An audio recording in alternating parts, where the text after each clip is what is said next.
क्या आपने कभी अपने हाथों को ध्यान से देखा है?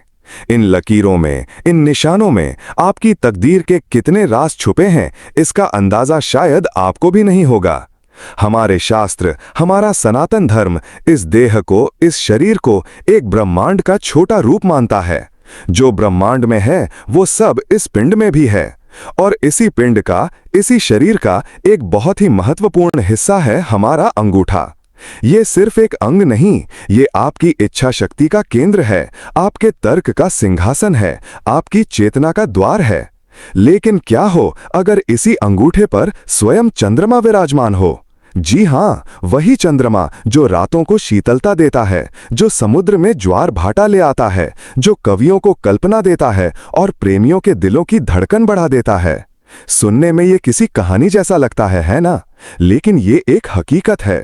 करोड़ों में से किसी एक व्यक्ति के अंगूठे पर नाखून के ठीक नीचे एक अर्धचंद्र का निशान होता है।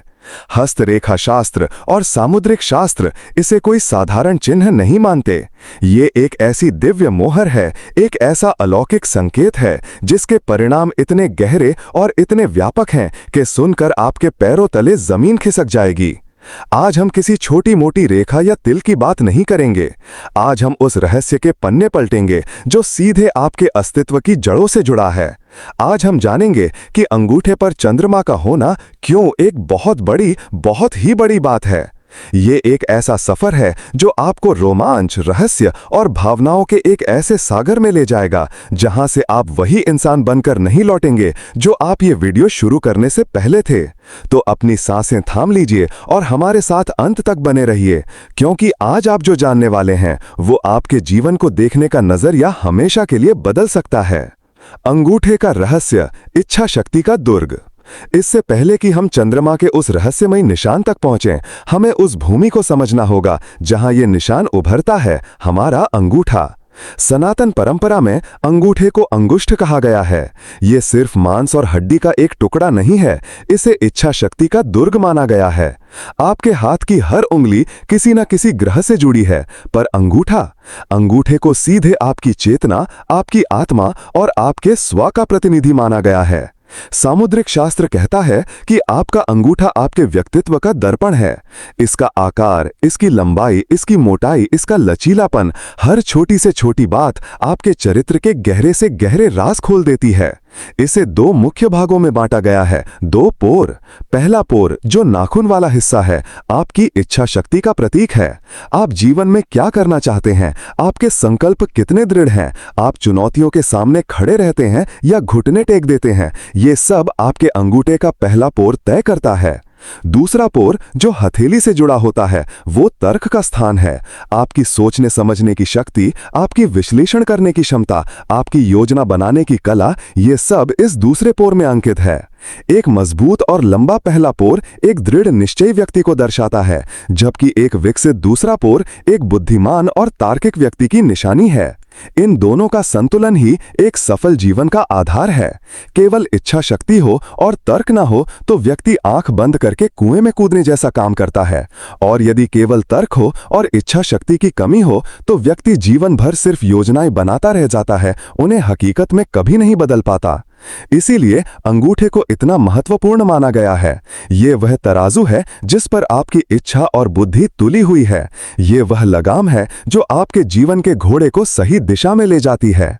ज्योतिष में भी जब किसी की कुंडली का विश्लेषण होता है तो उसके हाथ, विशेषकर अंगूठे को देखना एक बहुत महत्वपूर्ण प्रक्रिया मानी जाती है, क्योंकि कुंडली तो आपके जन्म के समय ग्रहों की स्थिति बताती है, लेकिन उन ग्रहों के प्रभाव को आप अपने जीवन में कैसे उतारेंगे, अपनी इच्छा शक्ति और कर्म से अपनी नियति को कैसे गढ़ेंगे, इसका संकेत आपका अंगूठा देता है। अब आप सोचिए, चेतना, इच्छा और तर्क के इस केंद्र पर, इस दुर्ग के सबसे महत्वपूर्ण बुर्ज पर यदि स्वयं चंद्रमा का चिन्ह अंकित हो जाए तो इसका अर्थ क्या होगा? ये ऐसा ही है जैसे किसी राजा के सिंहासन पर स्वयं देवलोक से कोई आकर अपना ध्वज लगा दे।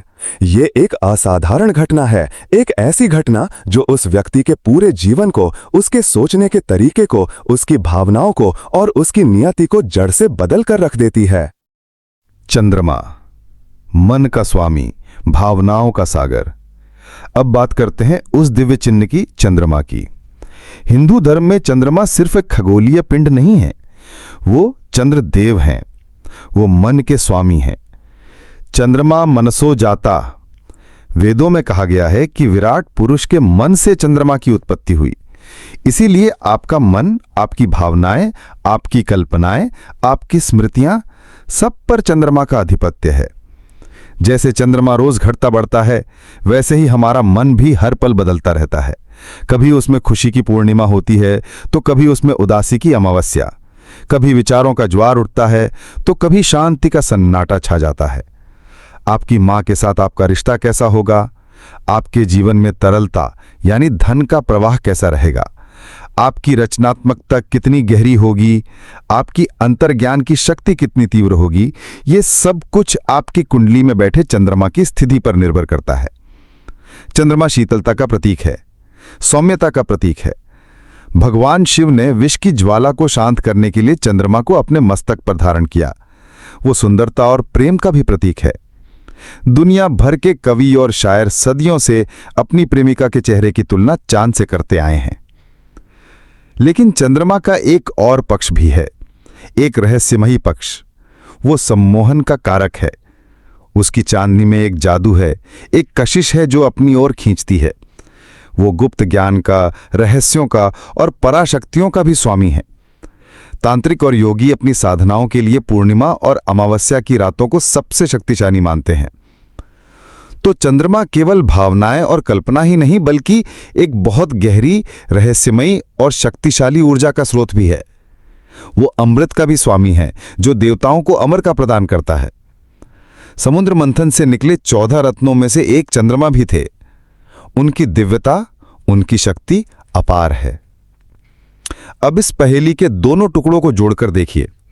एक और है अंगूठा, आपकी इच्छा शक्ति और चेतना का केंद्र, और दूसरी ओर है चंद्रमा, मन, भावनाओं और रहस्यमयी शक्तियों का स्वामी।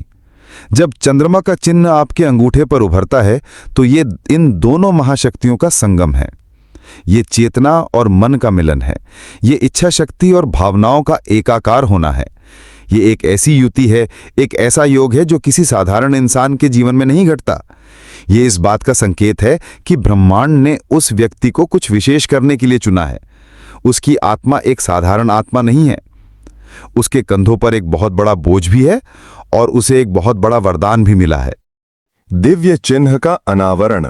जब अंगूठे पर उतरे चंद्रमा, ये चिन्ह, ये अर्धचंद्र, जिसे हस्तरेखा विज्ञान की भाषा में लुनुला के ऊपर बनने वाला एक विशेष चिन्ह माना जाता है, सामान्यतः सफेद रंग का होता है।